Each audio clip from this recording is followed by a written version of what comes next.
Okay, forgive the darkness. Turn that fan off.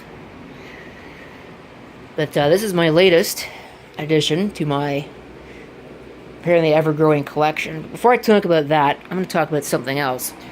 I recently, at least as of the making of this video, who knows when you're going to actually see it, I uploaded a video where I built a new machine into this, a R3-2200G based machine. And somebody on that video said that this was a terrible case to put this build into. I'm paraphrasing, but I think that was pretty much the gist. And I disagree with that on basically all fronts. This is a really nice case. I mean, it's not the best. It's got some aspects that I don't really like about it. Particularly the cable management is really kind of useless. But it's got good looks, it's got good airflow, it's built well. The fans are nice, big 120mm fans. There's no stupid, 60mm small form factor fans that are going to run really fast and burn them out in a year. I don't understand this whole move to make everything small form factor. It's really stupid. Those cases are very bad with airflow.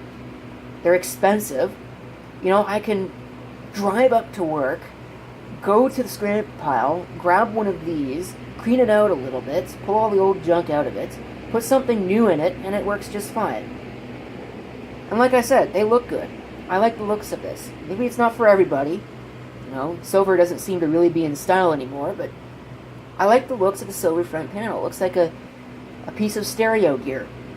And besides, for a home theater PC that I'm putting in my living room or something like that, if I'm going to do it right, I'm going to put the computer in a server rack in the basement and just run wires over to the living room. Out of sight, out of mind. Don't need to worry about any small form factor garbage. I can have it as big as I want and as loud as I want. Because it's out of the way. Anyway, that's way off the subject here. So this is what? Well, let's find out. Ooh. So this is a Cybertech. I don't know if you'd call it OEM. I'm going to call it OEM for lack of a better word, but I don't know if that's what you'd call it. Let's have a look here. Optical drive. Super Write Masters. That's a Samsung drive. You see Cybertech. Ooh. What's this? Core i7? No way. No way, no how. Can't be a Core i7, can it? This is one of two that I found. The other one is not in my possession. I gave the motherboard to RossACB and I tossed the case. And I may actually end up grabbing the case because as it turns out I might have a couple uses for it. If we go ahead and have a look, I was just complaining about these small fans. That one's not too bad. I think that's a 92mm. There's a power supply. It's actually a very nice power supply. We'll have a look at that in a second. Lots of USB. Mostly 2.0, but we do have two USB 3.0 ports. DVI only. I probably won't be using the onboard video with this. Onboard audio, which I hope works, and 4 expansion slots because this is micro ATX. Alright. Let's go ahead and pop the cover with the thumb screws. I apologize for 90% of this video being out of focus, but it is what I have to work with. Now, usually I can do this with one hand. I don't know why it's being stubborn. Alright, I had to actually stop the camera in order to get that side panel off, but it allowed me to flip it over so we can actually look at it a little better. Have a look at this. This is an Intel. There were two of these, and the other board, I think, was a little bit newer than this. This is a DQ, what does it say? DQ67SWB3. So there it is in all of its glory. It does have a PCI slot, which is good, because I kind of need that. You get 4 SATA ports. I don't know what the difference is between the blue and the black ports. If I had to guess, the blue ones are SATA 6 gig. And I think, I can't really read the board. Oh, I could just always look at this board map, There's a lovely sticker right there. It doesn't actually say on it. It doesn't really say on it. SATA 0 and SATA 1, but it doesn't really say on it whether they're 6 gig or 3 gig or whatever. So, oh well. I'm not sure if that CMOS battery is any good. I'll probably have to look at that. I do know the board powered up, and it came up, so I know that it's got an i7-2600 CPU in it, which is really, really good. But I didn't pay much attention to it otherwise. This power supply is probably the best part of the whole thing. 80 plus bronze certified. It's only 350 watts, and it only has a 4-pin power connector, but who cares? 80 plus bronze. Come on.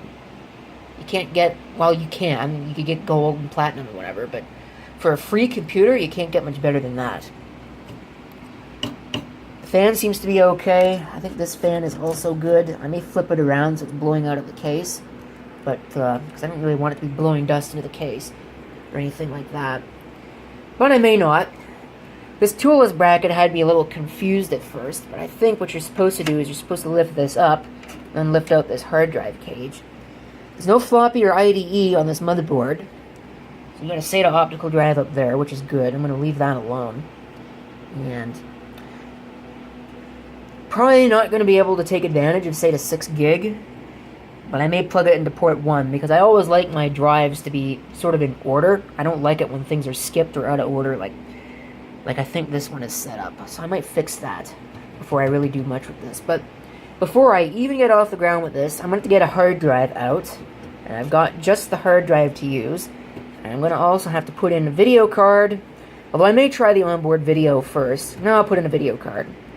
Video card, wireless card, so I can get my network quickly before I need to get a Ethernet switch, and I'm going to put in the capture card, and we'll see where we go from there. Alright, are we ready for this?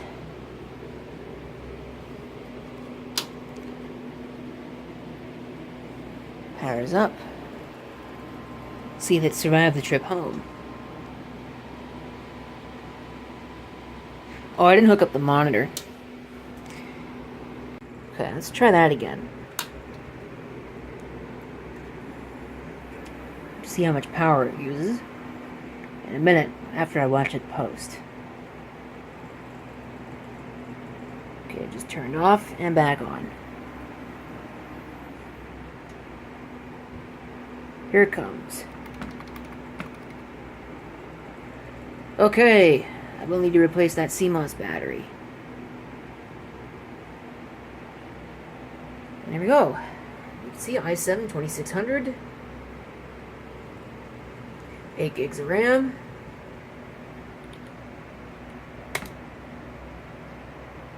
Everything there looks just fine.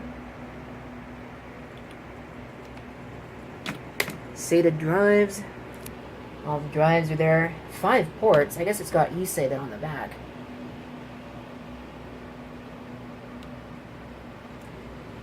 That's really slow. Are we ready to watch Windows crap all over itself? I think so. Of course, I could be amazed. Sometimes it's really quite amazing how resilient it is. Okay, I just turned off and back on.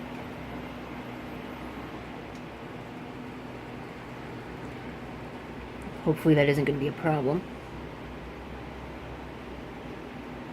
Starting Windows. Yeah, I don't think so.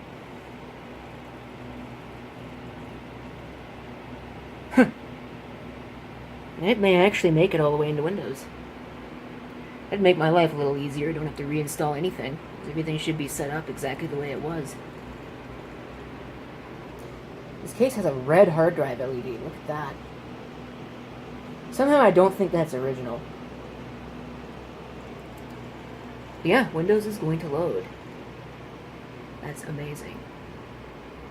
I'm impressed. Okay, so here's what it was running. 32-bit. Okay, I'm gonna have to do something about that, but I guess for now, I can leave it alone. Oh, I know why it was 32-bit. It's because I was, dealing with it. But anyway, so we'll have to deal with that later. Looks like I bopped out my activation, so I'm gonna have to fix that. Alright, here are the old benchmark scores from the old system. So here's what the new system gets. Quite an improvement. That number will go up when I deal with that hard drive. Of course, when I deal with the hard drive, I'm probably going to just put Windows 8 on this, as opposed to keeping Windows 7. Make it a little bit more future-proof. Though I don't know, I may just go ahead and install Windows 7 anyway. Haven't really decided yet. But I'm not really going to keep this Windows installed, just let it install its updates. And check and make sure everything works. Okay, let's see how much power this thing's using. Forgot to check that. About 50 watts. I'm probably climbing a bit. We'll say 60 watts. So not too shabby, really. Okay, it's very dark. There it is. So, I don't know if it's going to work or not when I flip this switch. Back. It may come on. It does.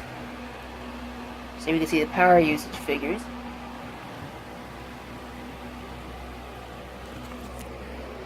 Here's our video. Really? Come on. Okay, I'm gonna have to take the cover off again. Well, that's nice. The stupid little battery holder, which by the way is one of the most useless things ever, fell off the board when I went to go use it, so that's fine. I don't have time to deal with junk anyway. It's running. Plus the monitor. Using about 100 watts. Not shabby. Not too shabby anyway. So, my OBS program was working anyway. I don't know if it still is. Let's see if my audio is going to work properly. Probably not. It's going to tell me, oh, it's not plugged in. Oh yeah, look at that. Jack detection actually works on this system, unlike the Phenom board. I don't know what the deal was with that. Alright, everything seems to be coming together. And I have speakers and all of that. Doesn't look very pretty. I'll pretty it up later.